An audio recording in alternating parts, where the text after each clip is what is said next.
Hey listeners, this is your host Amanda. Before we get into today's episode, I have a very exciting announcement. I am going back on tour this summer. If you live in Chicago, Minneapolis, or Seattle, I would love if you would catch me on book tour for the Age of Magical Overthinking. My Chicago event is on July 12th, Minnie is on July 13th, and Seattle is on July 29th. These events are so much fun. This is not your typical book tour. The Chicago and Minneapolis events are something called the Big Magical Cult Show, this ridiculous variety show involving drag burlesque performances, merch, custom drinks, a PowerPoint presentation about parasocial relationships, of course, books, book signing, meet and greet, the whole nine. Seattle is going to be really, really fun too, and I so hope to see you there. Information and tickets are at the link in our show notes or at amandamontel.com/events.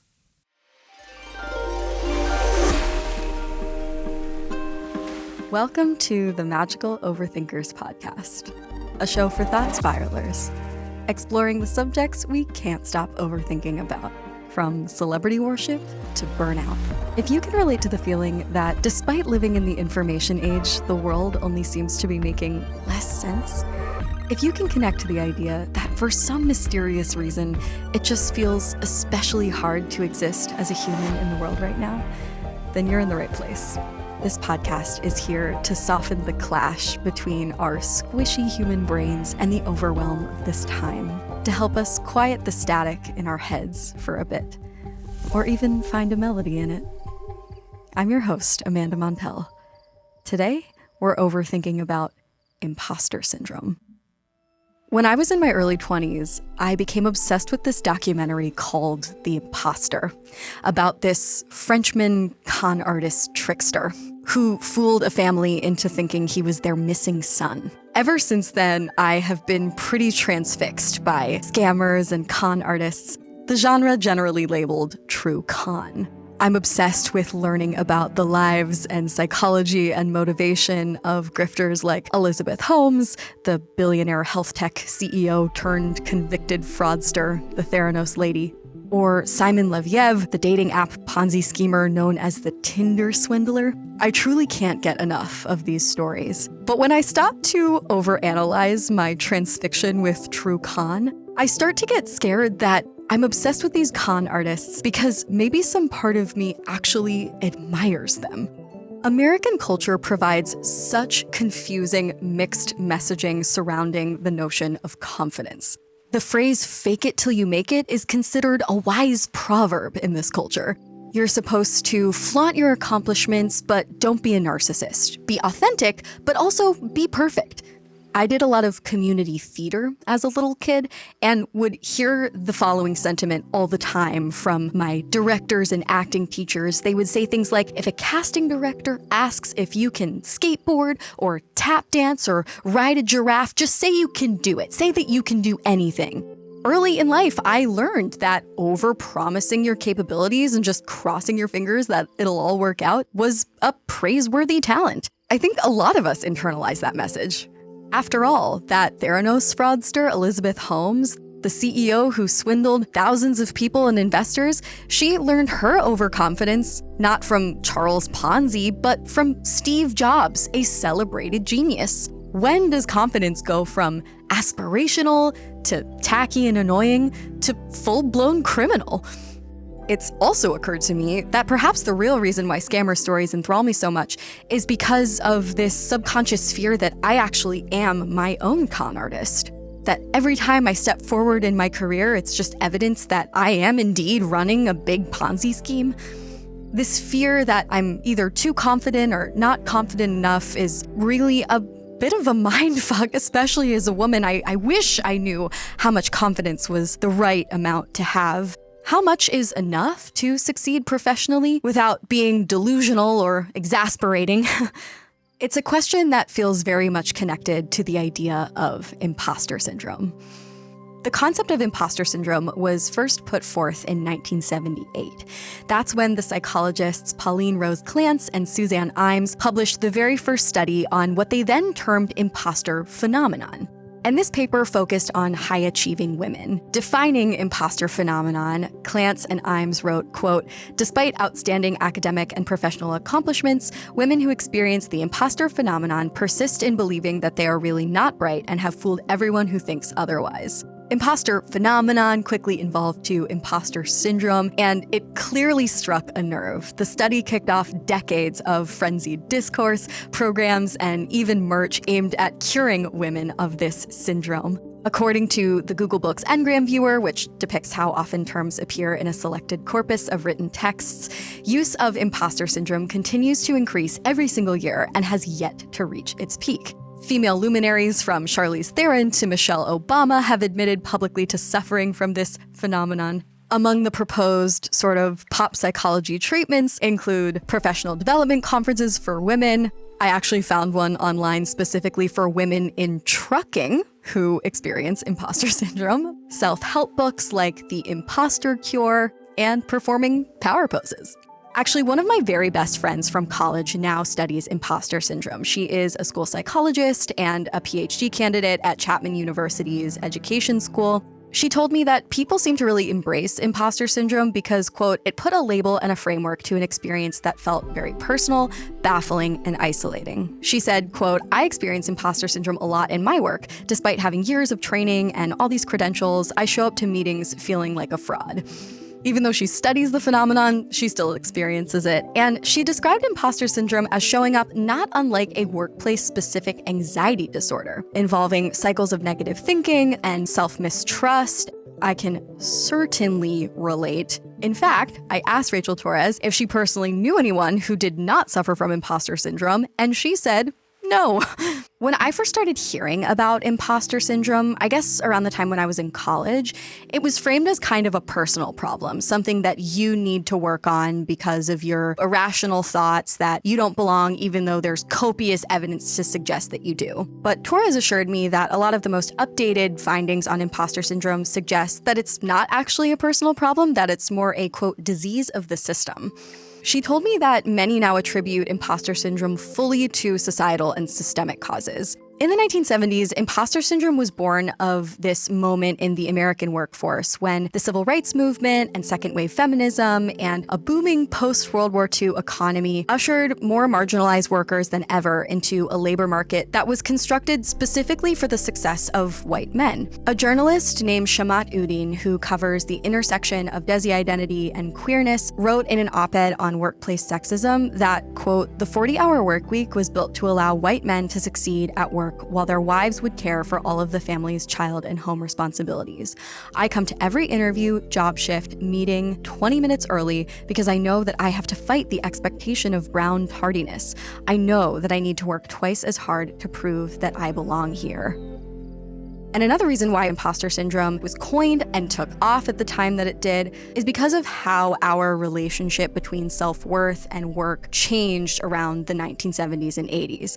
The 1980s saw rises in entrepreneurship and the dawn of things like career counseling, and that's really when our professional successes and our profound life purpose became inextricable. This conflation, combined with the deeply embedded meritocracy myth, created a situation where, of course, the majority of the population would feel like if we're not professionally thriving, then we must be worthless, and if we are thriving, then we must be frauds. Those early writings on imposter syndrome, they focused on white women, but newer studies have found that the phenomenon affects people across genders, ages, and ethnic groups. A 2017 study that I'll link in our show notes titled "All Imposters Aren't Alike" suggested that some people who don't experience imposter syndrome actually feel compelled to fake it. So-called strategic imposters deliberately self-present as having imposter syndrome in order to, quote, appear more modest and to keep others' expectations concerning one's abilities as low as possible. So even people who don't have imposter syndrome still have imposter syndrome. In the age of social media, there is more interest in imposter syndrome than ever in this time when we are all extremely encouraged to present our most filtered, perfect selves, our imposter selves. The other piece of imposter syndrome that I find fascinating is the fact that it came to be known as a syndrome rather than a phenomenon. It has this clinical name, even though it's not a recognized psychiatric disorder. What the latest literature on imposter syndrome is actually finding is that the phenomenon is not a naturally occurring syndrome, but rather a reaction to the increasingly impossible standards of workplace culture. The intersectional feminist activists Ruchika Tulshyan and Jodi Ann Burry wrote a piece that went absolutely viral in the Harvard Business Review in 2021 about imposter syndrome, where they said, quote, "Imposter syndrome directs our view toward fixing women at work instead of fixing the places where women work." They argued, as I've mentioned, that this is really a systemic syndrome, not a human one, and thus it should be labeled and treated as such. And yet this term is going nowhere. It is still resonating with people who are experiencing a serious lack of belonging, not only at work, but in so many arenas of life, even in their social circles, or just feeling like they don't belong as a human on Earth in general. No matter the context, these feelings of imposter syndrome are significantly associated with mental unwellness. And according to a number of studies, including one titled A Cultural Imposter, Native American Experiences of Imposter Syndrome in STEM, these negative effects may very well be more prevalent among marginalized workers, which may be why it can seem like imposter syndrome only affects people of marginalized identities, even though it seems to affect everyone of varying degrees, which has very much to do with the systems that affect each of us differently. After all, a white queer high schooler won't have the same experiences of imposter syndrome as, say, a Black woman at a law firm. So many of us are thought spiraling about these ideas, and I personally have not been doing a very good job of taking steps to heal the effects of my imposter syndrome and thought spirals about confidence, which is why I knew I would need to talk to an expert. So with that, I am pleased to introduce today's guest. Dr. Pooja Lakshman is a board-certified psychiatrist, New York Times contributor, and author of the book Real Self-Care. She mostly works with women, many of whom experience imposter syndrome, and our conversation brought me so much illumination. I feel extremely healed from our conversation, honestly, and I really hope you enjoy it. So that said, please welcome Dr. Lakshman.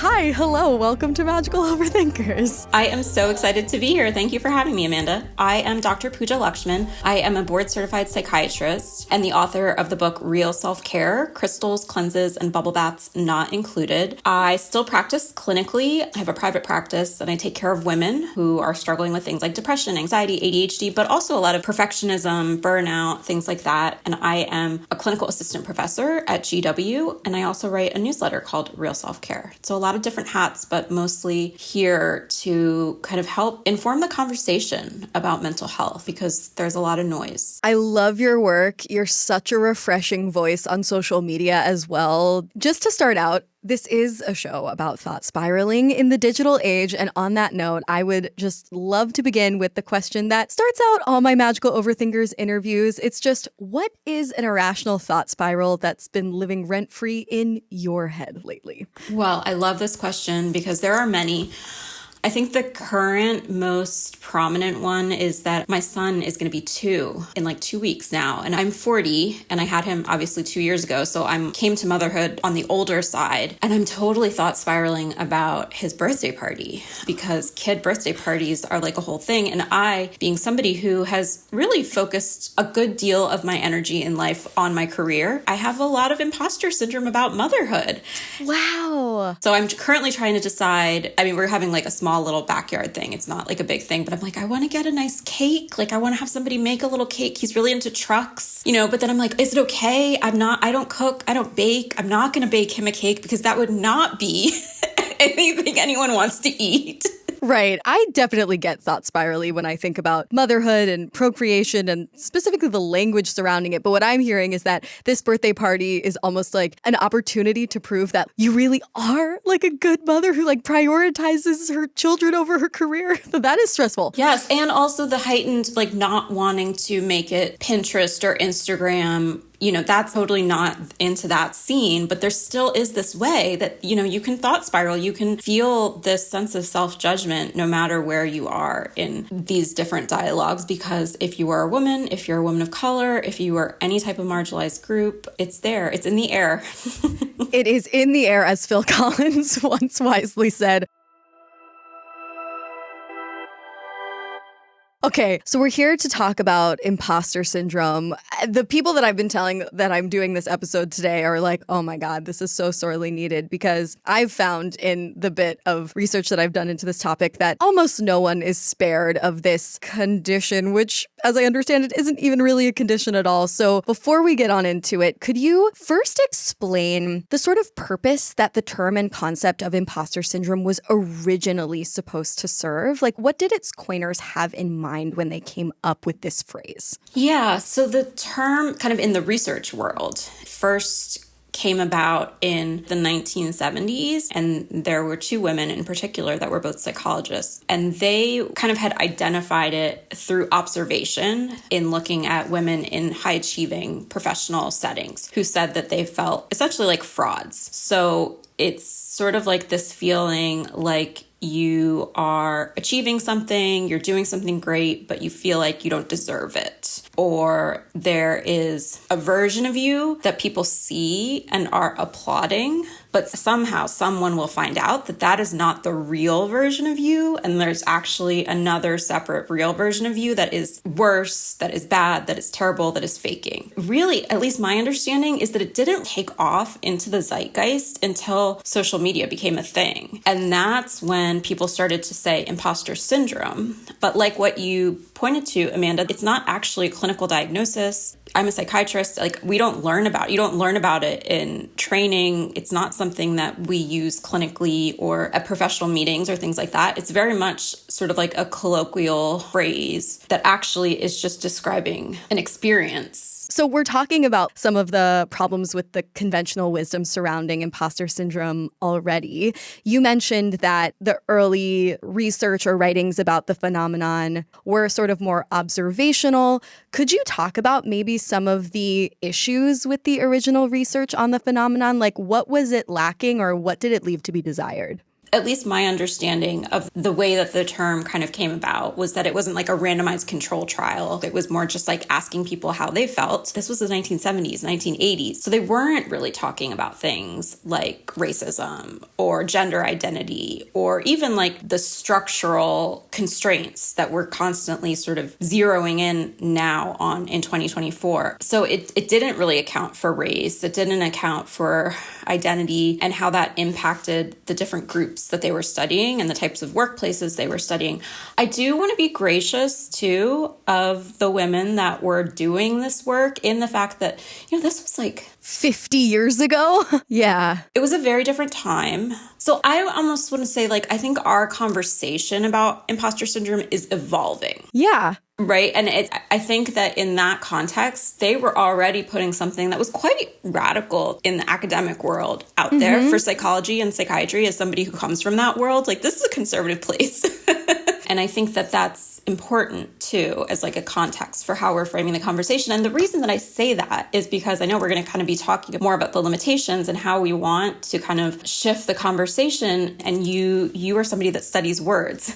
It is sort of useful to have those two words. I have patients all the time, even though it's not a clinical thing. And even though I'm always saying no, this isn't your fault. You're literally the only person on your team who's a woman and you work in finance and the field is 98% male. This isn't you, but still there's a reason that I dedicated my book. I dedicated Real Self-Care to all of the women who wonder if they're getting it right, if they're asking for too much, because that's just our experience. So I do think even though it's evolving and we can talk about that, I do think it's still useful in some way to have that entry into the conversation. Completely. I appreciate you saying that it's important to express gratitude and have grace for the original coiners of this term, or the folks who put forth this idea, because I feel the same exact way about the sort of pioneers of the field of feminist sociolinguistics, which informed the themes of my first book, Word Slut, because feminist sociolinguistics is only a field that's existed since the 1970s. And a lot of the ideas that were put forth during that time, which were super radical, are now, of course, being problematized and reworked to account for more identities and, the complex human experience that could not have been acknowledged on the first go. We never get it right on the first go.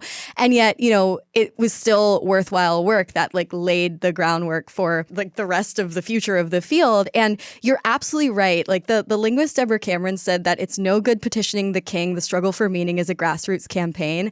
If the culture has embraced the term imposter syndrome, there is no use telling us that that's wrong or we shouldn't use it. Obviously it is fulfilling some kind of lexical gap or some kind of cultural need. And on that note, I would love to ask you, this term imposter syndrome, it instantly seemed to strike a nerve. Why do you think that was? Why do you think the term became so popular so quickly? And what does that say about us? So the way that I think about this is I think of kind of two lineages, one being social media and the way in which our performance of self has become something that we think about more, that we even talk about, right, because of social media. The other line of thinking I think that's important is capitalism, actually, and what you were saying earlier, Amanda. So on the first side, I think because we live in a society now and in a culture where you're spending hours and hours a day on your phone, on social media, we have this constant sense of who is the person that is showing up on the screen versus who is the person that is actually on the inside. And we understand so much more that there's a disconnect between the two. And I think that gives us a heightened sense of questioning and asking ourselves, what is true to me and what am I putting out there? I think that the other side of it, which is that we live in a society where in order to get by, in order to make a living, in order to survive, especially as a woman, you are often putting yourself in situations and in experiences that you might not feel like you belong. And that is externally constructed, right? So for myself, going through medical school, in which the professors, the people at the top, were mostly male, were mostly white.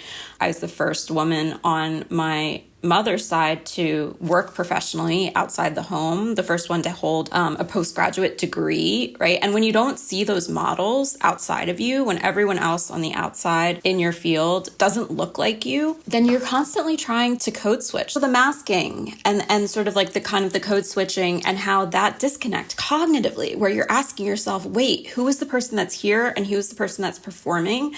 That's just, if I'm allowed to, it's like a mind fuck. Yes. Oh my God. I'm so glad that you brought that up, especially the two lines of thinking, one being more capitalistic, American dream, etc., and one being the social media of it all. Because I, in publishing, have often felt like I do not belong, And earlier in my career, I felt like social media was a way that I could create a presence in the literary community in a more grassroots way.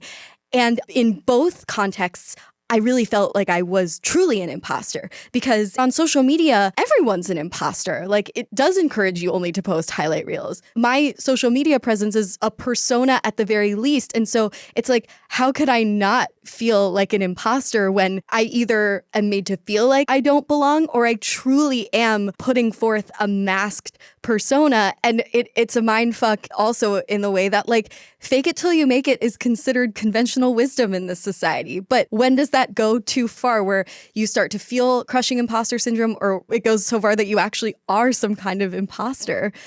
Yeah, so if you're asking yourself that question, that's a good indicator that you are not manic or a toxic narcissist, right? We all have a little bit of narcissism in us.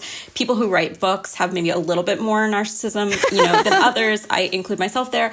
Yeah, it's how dare we privilege our points of view, Exactly. Well, when you can make fun of yourself, that is a sign of health. And so I think, we're constantly living in this paradoxical situation where places like Silicon Valley are kind of constantly praising the folks who are overshooting, right? And making them billionaires, only then to kind of drag them down when it turns out that they swindle the investors, not when they swindle the people, but when they swindle the investors, right? So I think if you're somebody who's sort of having this ongoing conversation with yourself of who am I really? What am I presenting to the world? You can rest relatively assured that you're not going too far onto the self-congratulatory side. You might just be neurotic. Oh, that's for sure. That's for damn sure.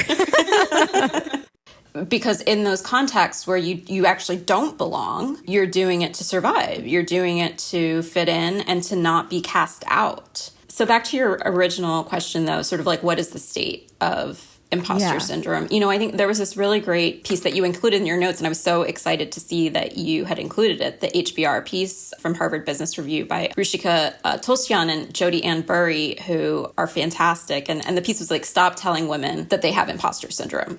So far, what I'm seeing is most of the newest thinking and assessment of imposter syndrome is actually coming more out of the business world and less out of like the clinical world. So we live in a world where Black women have to work for 19 months to make the same amount of money that a white man makes in 12 months. And I think the 2023 data for Fortune 500 companies was, out of 500 companies, there's 50 female CEOs.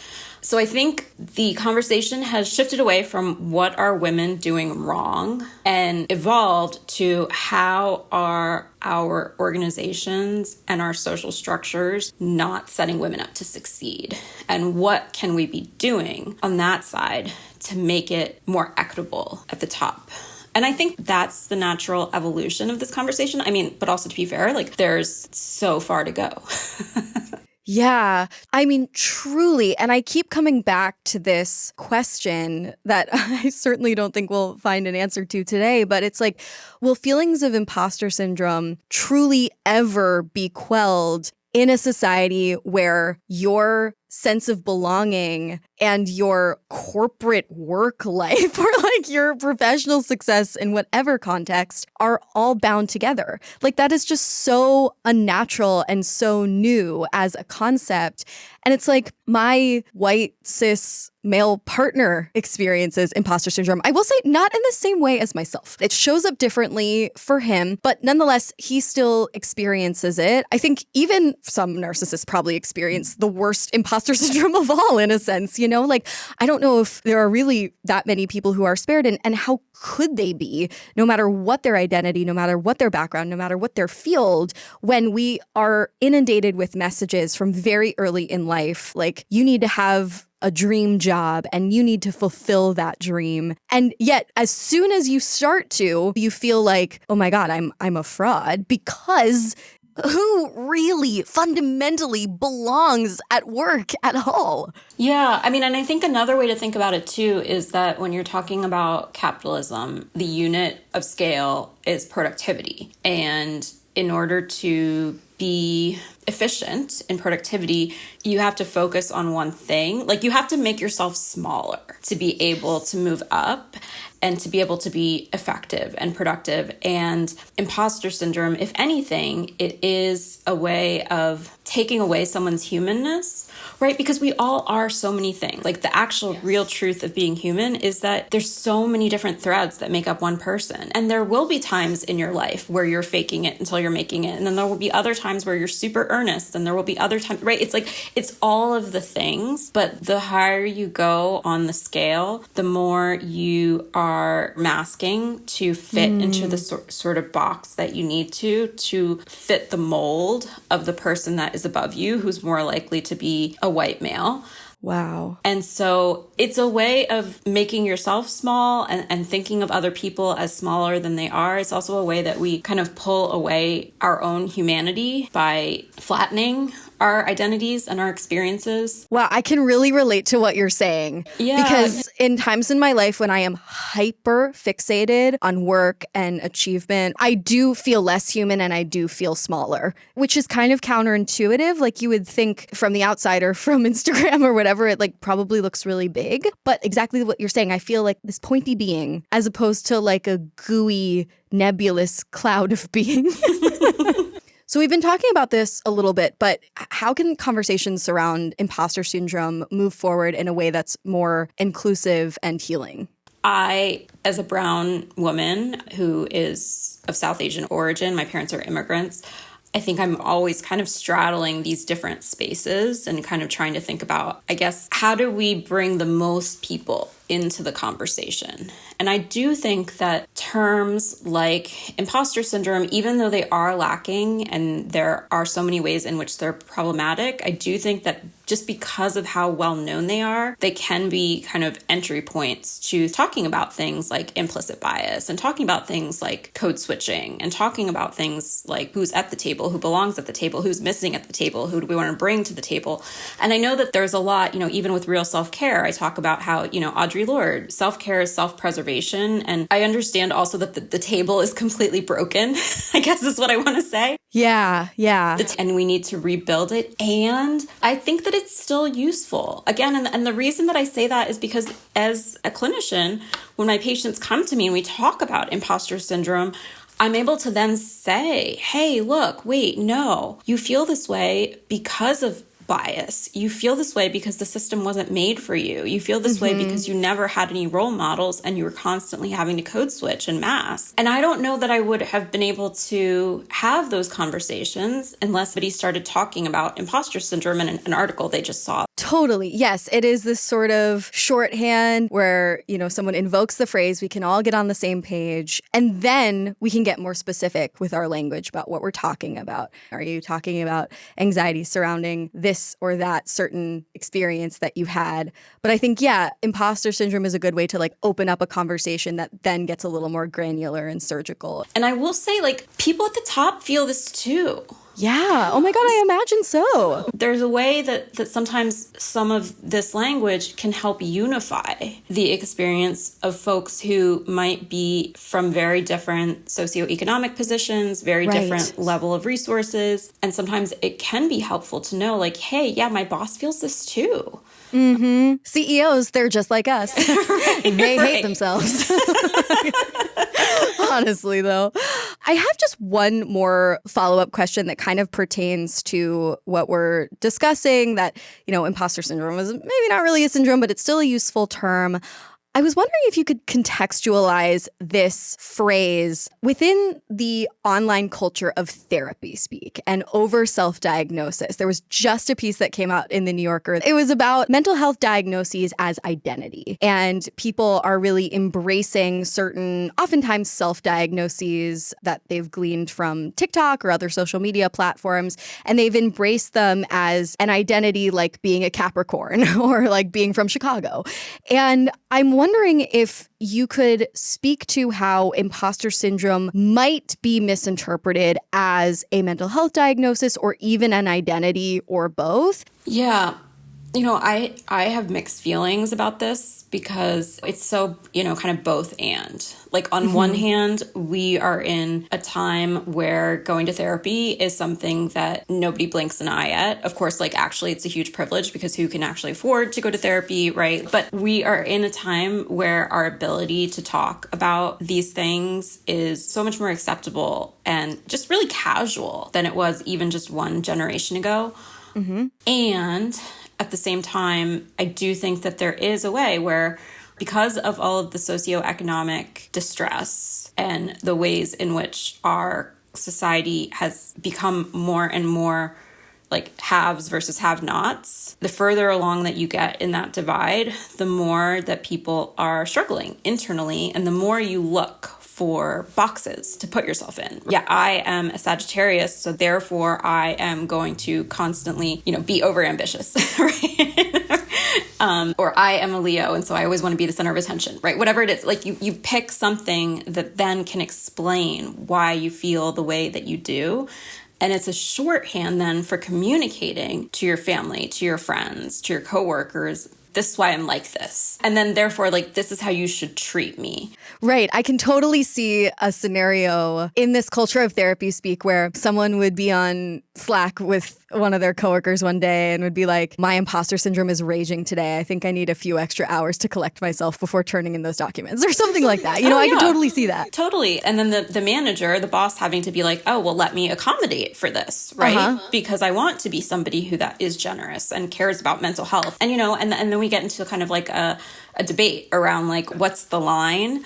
And I think that the answer is to hold all these things a little bit more lightly. It's like you are still having a worthwhile experience, even if it's not a diagnosis. Yes, and it's not the only thing about you, that there's many other things about you, and this is one thing. But you also are somebody who is from Chicago and loves the Cubs. And is that the right team for Chicago?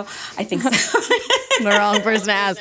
Sounds like it. But, and is a mom and likes art. And right, like, I think we get into trouble when it's taken to an extreme and it's only one thing. Then it defines you. And then it can become self-sabotaging. Right. Yeah. Oh, gosh. Yes. When you become too pointy, it's a setup for suffering because we are so many things and we are constantly changing. And what I've been learning doing this podcast already just for a few months is like, we are such a product of our time, our social conditioning, the movies that we watch. Like, we are fluid beings and we are impressionable and we are complicated and we are mystical. And like, just because I am feeling, say, imposter syndrome today and really confident tomorrow doesn't mean that today I'm a diagnosed imposter and tomorrow I'm a diagnosed badass, Yes. Well, and I like what you said there because you said, I am feeling imposter syndrome today versus I have imposter syndrome. There's a difference there.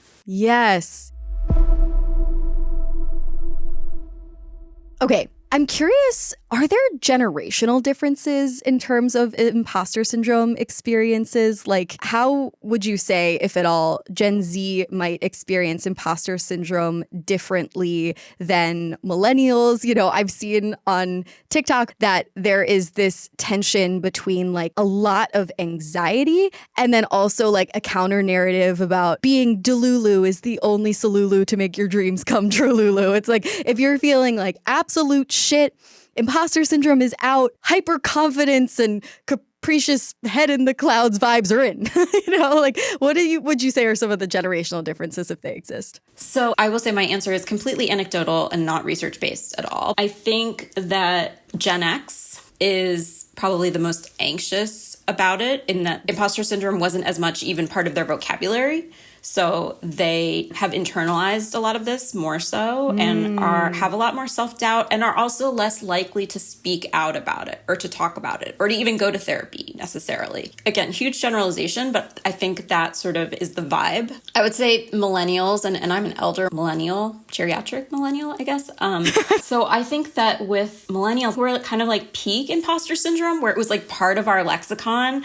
And so I find that millennials are the ones who use it the most as like a syndrome. And then I think Gen Z is like, they're just so, they're like, no, this is capitalism. Like literally, I'm never going to be able to afford to buy a house. Like this is not a me problem. Yes, totally. These are generalizations, as you've said a bunch of times, but like I am noticing those patterns too. Like I notice the differences in imposter syndrome timbre when I talk to the people that I work with who are my age versus people that I work with who are 22. Right. The path forward, obviously, again, holding lightly, like finding balance, right? And recognizing that in different situations, all of these types of responses can be productive and useful. It doesn't have to be just one. Yes. Okay, so I would love to talk about some remedies. If someone is experiencing imposter syndrome, feeling those feelings, what are some exercises that people can engage in to quell its negative effects? Yes. Well, I'm so glad you asked, Amanda, because this is my favorite thing to talk about as a psychiatrist, because yes, it's so hard and it's coming from the outside and we do still need strategies to deal with it because when you're stuck in your head, even if it's because of the chaos of the outside world and the inequities of the outside world, you still do need to do something internally to try and get out of it. So in Real Self-Care, a lot of my framework for Real Self-Care is based on acceptance and commitment therapy, which I would assume, Amanda, you probably know about already. I think that is one of the articles that I came across in which you'd been quoted about ways to heal from imposter syndrome. I found you quoted in an article about acceptance and commitment therapy. Oh, well, good. I'm glad. So acceptance and commitment therapy, ACT for short, is one of the third wave psychotherapies. And it pulls from kind of Buddhist and mindfulness teachings in that it says like in ACT, it's like, okay, yes, life is suffering. Life is suffering. And the place that we have control is how we act, how we show up. And so you can't actually talk yourself out of the hard thoughts. You can't talk yourself out of the difficult feelings or the inner critical voice. Instead, you have to learn to accept it, but not to give it power. So in my practice, when I'm taking care of women, like one of the things that often comes up is guilt, right? Feeling bad about XYZ thing. And I always say, like, guilt does not have to be your moral compass. It can just be a feeling that's there. Just because you feel guilty doesn't mean that you made the wrong choice. So there's one exercise in particular from ACT. I didn't come up with this. It's from actually Russ Harris, who is a teacher of ACT. It's called the sushi train exercise. And if it's okay, I'll just kind of go through it. Please. I'll say it's a little bit silly, but it's silly because, especially for overthinkers, we have to come to these things a little bit indirectly. Otherwise, our brain is just going to overthink and we're not going to be able to get out of it. So imagine that you are at one of those sushi restaurants where there's like the conveyor belt and the plates of sushi are going around. Mm-hmm. And the chef, the sushi chef, he's in the middle. So in the metaphor, the chef is your brain. That is your mind. That's your brain. And all of the plates of sushi that are going around the belt, those are your thoughts and your feelings and your ideas and your memories, everything that's floating around in your mind over the course of a day. And so you can imagine that there's sometimes going to be plates of sushi that look really appetizing. So like for me, that's like spicy tuna roll. I love it.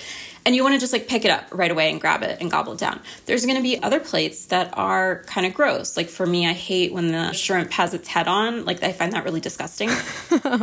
And you know, your natural tendencies, you want to push it away. But if you think about being at one of those restaurants, you don't just grab something, you don't push it away.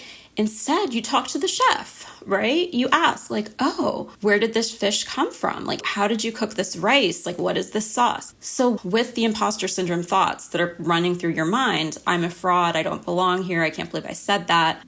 You're just curious and you're just letting them pass by on the conveyor belt. You're not picking them up and fusing with them and treating them as if they're the truth. You're also not fighting with them and trying to push them away and turn them off. Because when you're fighting with them, you're actually just giving them all the power. Oh my God, this is me. And I know it's probably a lot of people listening, but like sometimes I feel like the spicy tuna that I really like is actually a really negative thought. And I'm like addicted to the negative thought because I feel like if I just think about it enough, I can solve it, I can fix it, and it will go away. But that's literally not how thoughts work. That is not how thoughts work. That's not how feelings work. Exactly. And so when that happens, you want to just let it pass by. You also want to go outside and touch grass. Yeah, I know. I love that phrase has really caught on because there's such truth to it. Well, and it's about just getting into your body, right? Just getting outside of your mind and into your body. But to do that, you have to separate from that thought. And when you're stuck in that phase of like overthinking and thinking that your problem-solving brain can solve it, that's when you know you've lost the plot. Yeah, totally. And I often forget that my mind is my body and that doing something nice for my body will help my mind. Like sometimes I just feel like I've already been uploaded to the cloud and I'm already dead and I have no body and I'm just like a computer person, you know? And it's like, I'm not. I'm an animal. I'm a mammal. And I gotta do mammal things. I gotta go find someone to pet me. Okay. Thank you so much for that. That's super helpful. Now we're going to go into a lightning round. So I had my Magical Overthinkers Club community submit a bunch of thought spirals and questions on the topic of imposter syndrome, and I'm going to rattle them off and ask for your quickie reactions to them. Oh gosh, I'm going to get in trouble here. Dude, I am so bad at lightning rounds. Like, I can't do them, so no pressure. Just, treat these questions as a sushi conveyor belt. The first magical overthinker thought spiral is sometimes imposter syndrome feels like a healthy ego check. Do you think that's true? It depends on the volume and depends on the intensity. Like if you were Elizabeth Holmes at Theranos, like, yes, I wish you would have had some imposter syndrome. But if it's something that you're constantly struggling with every single day and it's like so sticky and gooey, like peanut butter in your brain and you can't get away from it, then no, that's not good. Wow, what an evocative visual. There are some peanut butter thoughts in my brain right now. Okay. One person says, I'm an introvert and I go out a lot. I feel like a fraud pretending to have fun when I want to be home. So my first question is there alcohol involved and how much are you drinking? Actually, that's my first therapist question. Interesting. My next question would be, what parts of yourself are you not bringing out when you are with your friends out? And why are you hiding parts of yourself? Actually, on that note, there were a couple of questions and thought spirals that have to do with imposter syndrome in social settings, or at least in settings that don't actually have to do with work. Another person said, as a chronically ill person, sometimes I feel like an imposter trying to be well. That makes sense to me, because if you are in social situations that don't make space and room, and when I say space and room, I mean emotional and also literal, for your chronic illness, then you probably feel like it's not okay for you to talk about it or show it. So that makes sense. And then the hard part is figuring out, is it the people that you're with? And have you tried to make space for it, or tried to ask, like, are you asking for what you need in these settings? And then kind of going from there. Yeah. Oh, gosh, it's so disappointing. Like, my best friend is a cancer survivor. She was 21 when she was diagnosed with cancer.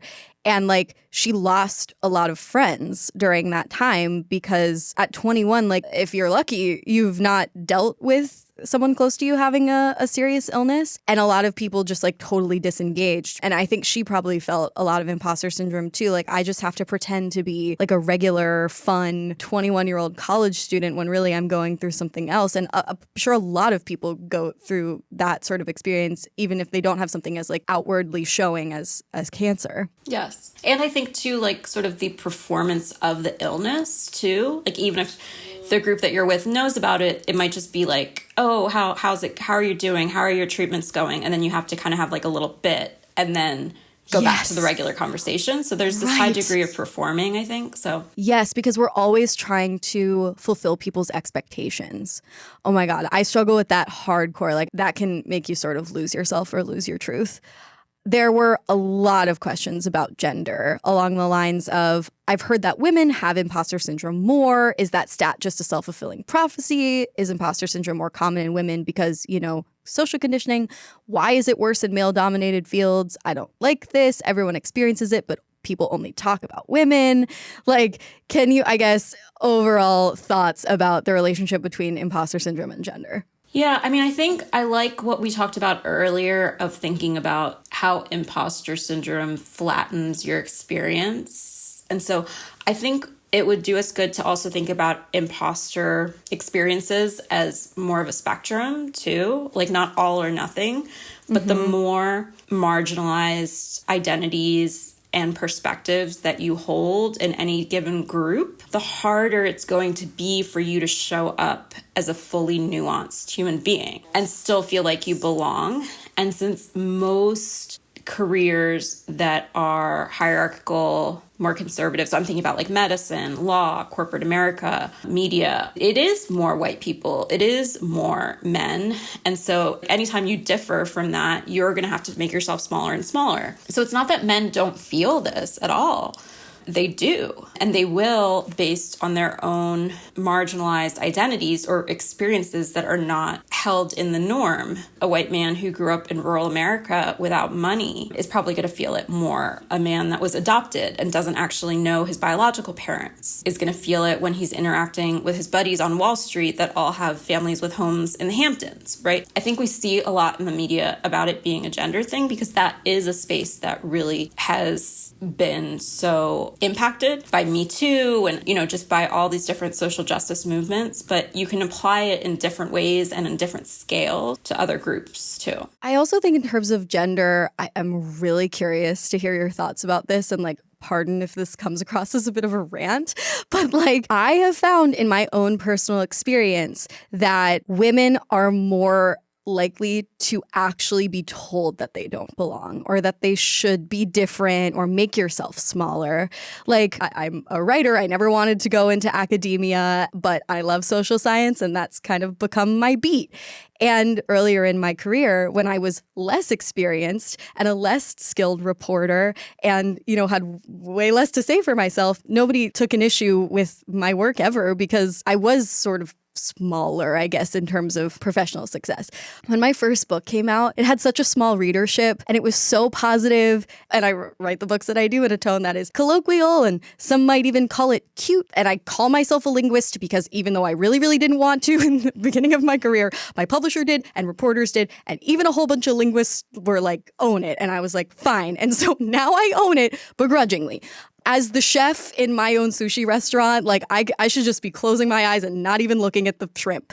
But I have found that like as I move forward in my career, some people are like, you are a fraud. It bothers me so much. People call me all kinds of other things that don't bother me. People call me a cult leader because I talk about cultishness in everyday life. That I find very meta and hilarious and ironic, and like I lean into the bit, and that doesn't bug me whatsoever. This bugs me, and I try to make sense of it by thinking, well, the system in the United States is so unbelievably inequitable that I can actually easily see that if someone gains any type of leg up within that very rigged game, they will start to seem scammy. So maybe that's what's going on. But then immediately I think that's not really the whole explanation, because I can't help but notice that my male contemporaries, you know, they don't attract the same type of scrutiny or accusations of fraudulence. So then naturally that brings me to misogyny. Like, you, woman, should be over-decorated and quiet. Again, so sorry for this rant, but I just struggle with it so much. And I was wondering if people who are like moving forward in their career, you know, particularly women and women of more marginalized identities than myself, probably experience this way more. But what can we do to like keep going? Because it makes me want to be small and quiet and go away. But I don't want to let that have power, you know, when I know that it isn't true. So what can I do? What can we do?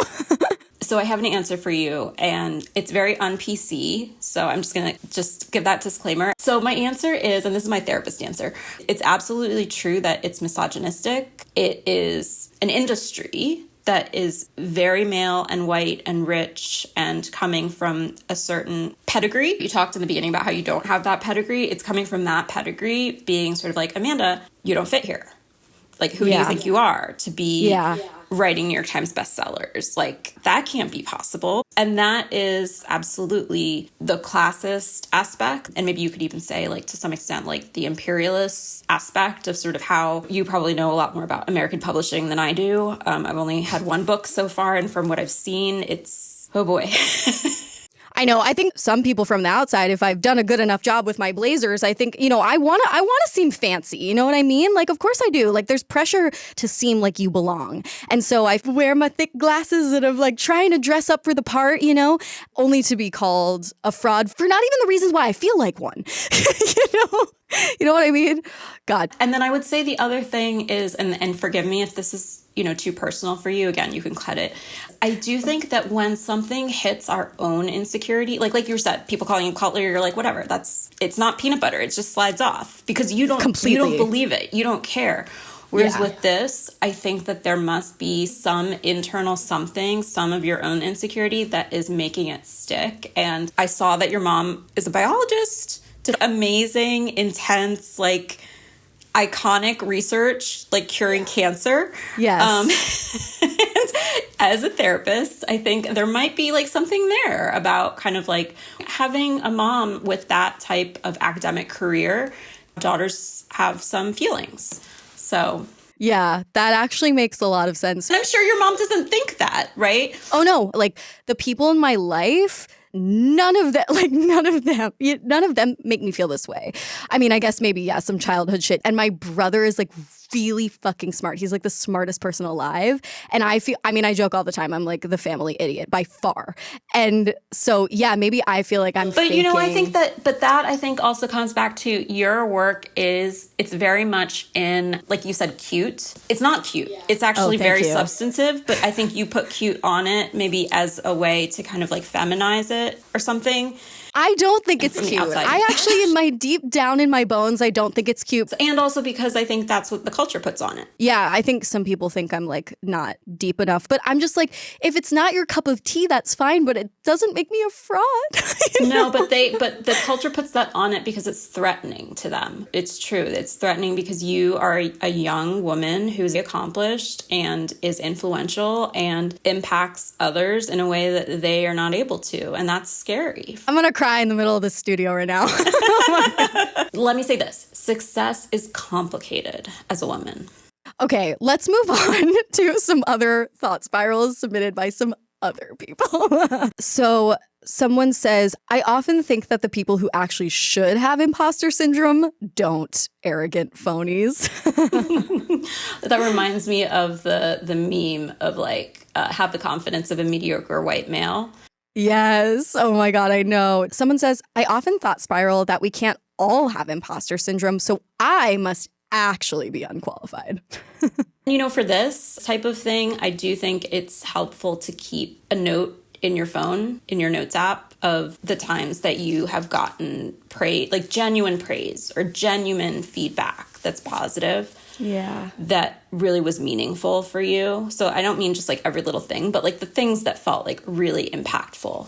I love that idea. This next question is a bit more specific. How does imposter syndrome factor into setting pricing as a woman small business owner? Whew. Gosh, I hope somebody writes a book about that.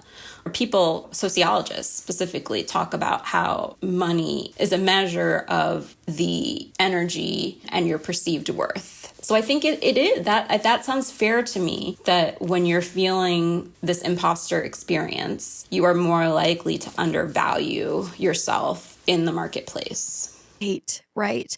But then I also remember a study that I quoted in my new book saying how like we have this inherent win-win denial where like studies have shown that people often perceive sellers of goods as inherently scammier than buyers, even though people almost never pay more for a good than they really want to. But like there is just a general sense of suspicion and skepticism and confusion surrounding worth in our society right now.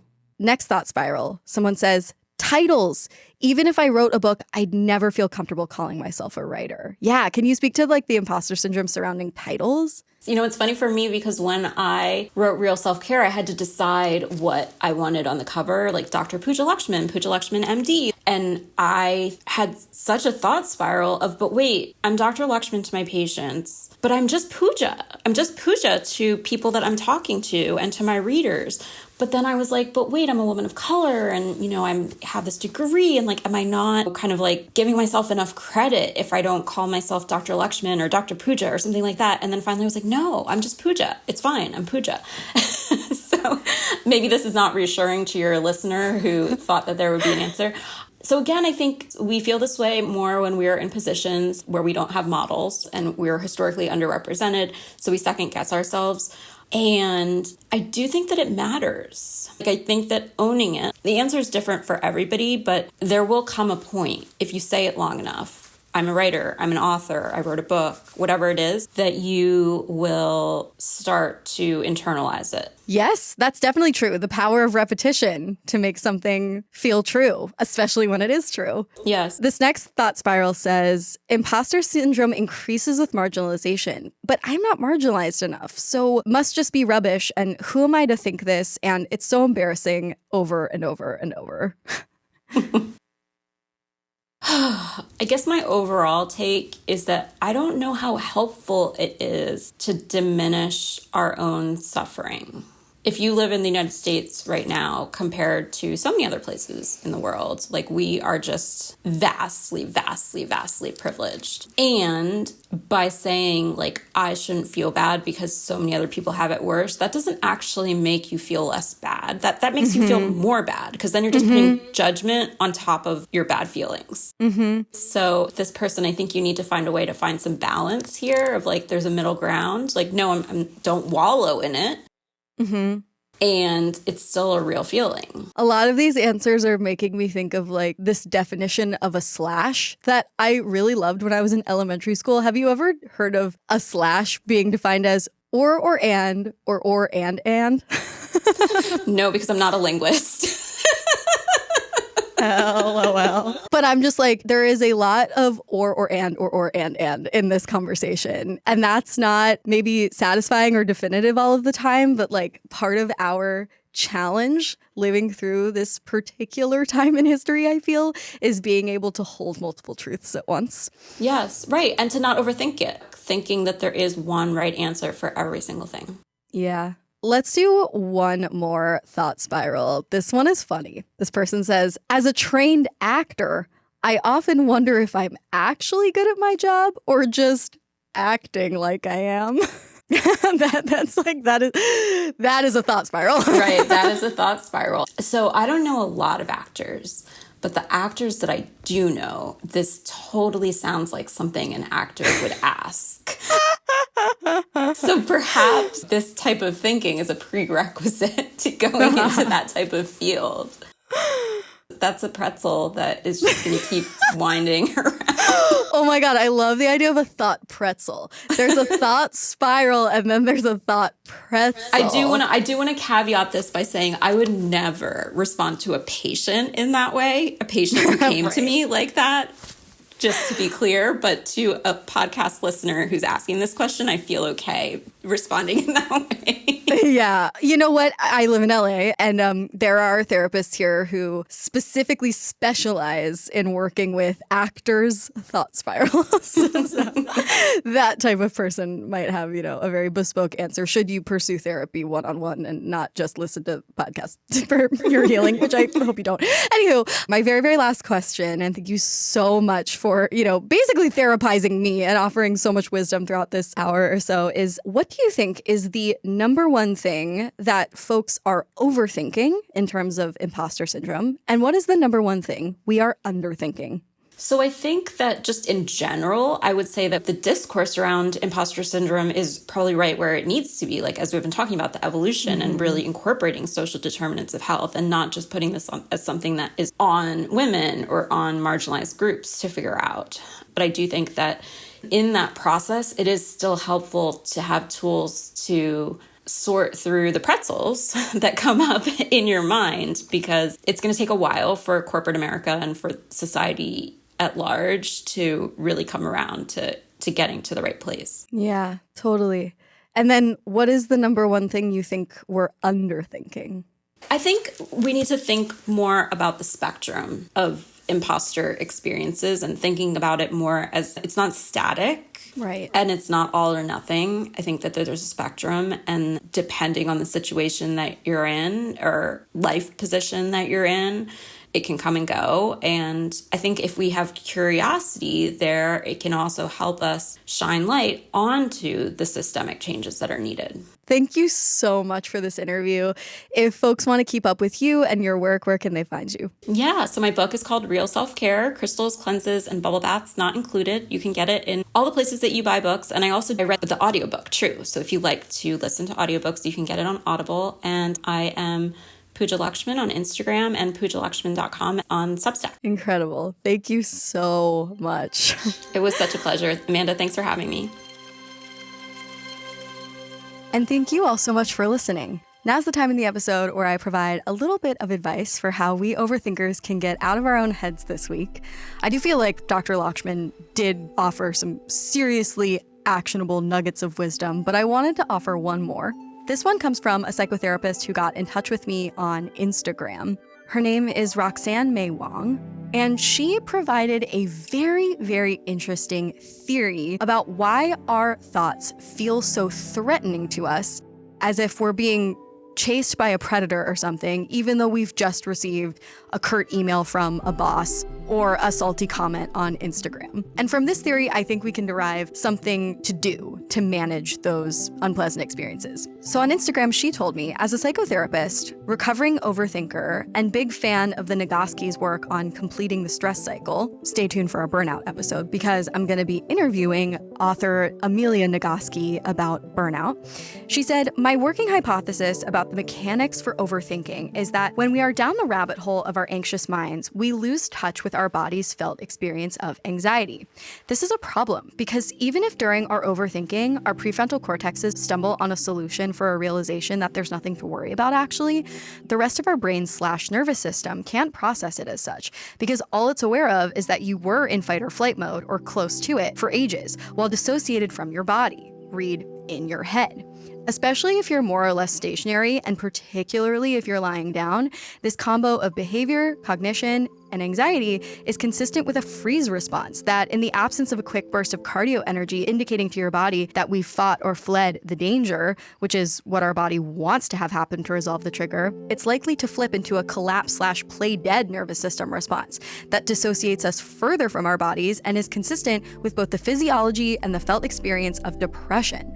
Literally, our nervous system has depressed its stress response because the body-dissociated overthinking is so consistent with what antelopes experience when fight or flight is made impossible by a predator that has sunk its teeth into it. So I can relate to this so hardcore because, don't judge me, but sometimes I work from bed while I'm literally lying down. And if I receive a stimulus in the form of a message that sends me into fight or flight, I feel like a dying antelope.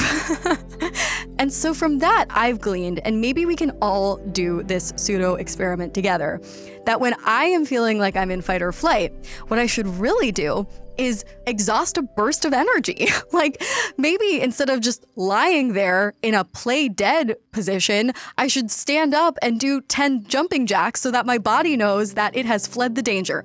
I don't know. This is just a theory that Roxanne, thank you very much, proposed to me, and I really like it. And I am going to test this jumping jack experiment out and let you know how it goes. With that said, thank you again for listening. Stick around for a new episode in 2 weeks. And I think I finally have an outro for you. It goes, until the next thought spiral, remember, think it over. Just don't overthink it.